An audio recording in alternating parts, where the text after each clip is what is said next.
Hola a todos, ¿cómo están? Espero que estén bien. Ya vamos a empezar los videos de digital desde el celular usando la aplicación de Ibis Paint como siempre. Así que vamos a aprender a cómo aplicar sombras y luces en el efecto amanecer y atardecer.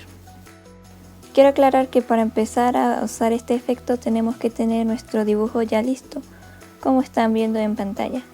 Pero la única diferencia es que tienen que tener el fondo en una capa aparte y los personajes en mi caso en otra capa, así como pueden ver.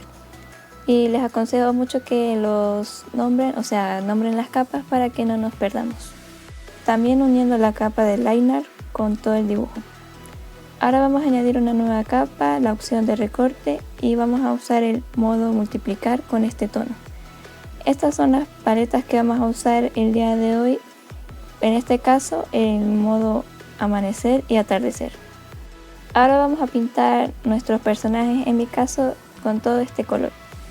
Este no es un color ni gris, ni azul, ni morado como el que se suele usar en las sombras, pero es porque vamos a hacer el efecto atardecer, que es como un marroncito o un rojito. Ahora vamos a añadir una nueva capa, opción al recorte, y vamos a usar el modo añadir. Y vamos a usar el segundo color de la paleta que les acabo de mostrar. Este va a ser el que va a dar ese efecto de luz que refleja en la piel, en la ropa, como están viendo en pantalla. Me gusta este porque como que hace brillar mucho la piel, es un tono muy bonito. Y el pincel que estoy usando es el pluma suave, que es uno de los primeros que sale en toda la galería de los pinceles del programa o de la aplicación, como lo quieran llamar. Así que, por ejemplo, en el caso en el que estoy dibujando, la chica es la que va a recibir más luz en el rostro. En cambio, el chico va a recibir la luz en la espalda, en la parte del cabello y ciertas partes del rostro, pero muy pocas. Así que tienen que tener en cuenta en la dirección de la luz. Pero estos pasos van perfectamente si son al contrario o si, por ejemplo, no son personajes sino un objeto o un escenario. Y el primer consejo que les quiero dar de que si quieren hacer, por ejemplo, una ambientación de este tipo, es que usen pinceles que no sean duros, sino que dejen una textura suave. Por eso escogí el pincel suave, porque el nombre lo dice. No, porque es que deja una textura así como, no muy remarcada, sino como una pequeña difuminación si lo comparan con el pluma fuerte, por eso decidí usar este.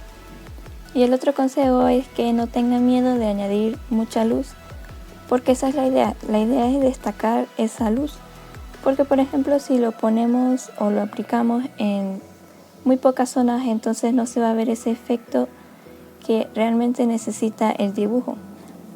Por eso decidí hacer, digamos, varias capas a añadir, pero eso lo irán viendo en el transcurso del video. Y si se han dado cuenta, no he cambiado en ningún momento el color que usé. Esto es porque eso es lo bueno de la capa añadir, de que esta va a complementar todos los, digamos, por ejemplo, si el cabello, como acá están viendo, es rojo, pero igual combina bastante bien con el resto del dibujo. No hay necesidad de cambiarle, digamos, la paleta que estamos usando. Estoy usando solo un color en todo este trayecto del dibujo. Y también pasa igual que con el chico. El chico usa más negro, igual siento que se ve bastante bien y como que complementa igual los colores con la chica. Ahora vamos a usar el segundo color y yo lo hice en la misma capa. Pueden añadir otra capa si su teléfono o donde ustedes dibujan lo permite. Vamos a usar este color, pero vamos a cambiar de pincel, vamos a usar el aerógrafo normal.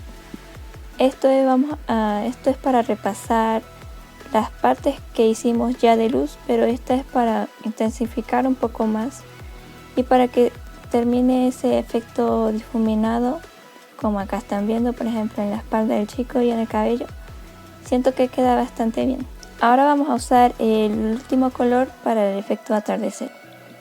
Vamos a añadir una nueva capa, pero esta no le vamos a poner ningún recorte, vamos a dejarla así tal cual. Como están viendo, uní la capa multiplicar y añadir con el dibujo completo porque siento que ya terminé en los detalles. Ahora vamos a añadir los efectos que van encima del dibujo de nuestros personajes y en el fondo, para que así se complementen bien con todo. Ahora vamos a ayudarnos con la regla para hacer estos efectos de luz, que es como unos rayitos así de luz que hace el sol cuando, por ejemplo, entra a una ventana o algo así. Vamos a hacer eso y también podemos bajarle la opacidad si no queremos que sea muy llamativo. También podemos ayudarnos con el borrador aerógrafo para que no sean tan remarcadas, para que se vea un poco más natural y podamos borrar ciertas partes, por ejemplo cuando ya el brillo está desvaneciéndose. También lo suelo hacer en el caso de este dibujo. Para los detalles finales vamos a usar este pincel, que es así como unos brillitos, algo así muy bonito. También estoy bajando bastante la opacidad porque este pincel de por sí ya viene en modo añadir, pero si ustedes quieren usar diferentes tipos de, como diría, de tonalidad, pueden usarlos libremente. También estoy usando este pincel que es como un circulito difuminado, que se ve mucho en los mangas sobre todo, y en escenas así muy románticas y todo eso, para que tenga ese, digamos, reflejo de los espejos. Ya saben a qué me refiero. También le bajé la opacidad bastante para que no se vieran demasiado remarcados, porque usualmente estos vienen muy suavecitos, así que pueden añadir 2, 3, hasta 4 con diferentes tonos, siempre y cuando combinen bastante bien. Hasta se pueden guiar de referencias, totalmente válido. Y así quedaría. Hice una pequeña escena romántica de mis personajes. Espero que les guste y nos vemos quizás el viernes con el video de anochecer. Espero que les haya gustado y nos vemos en un próximo video. ¡Chao!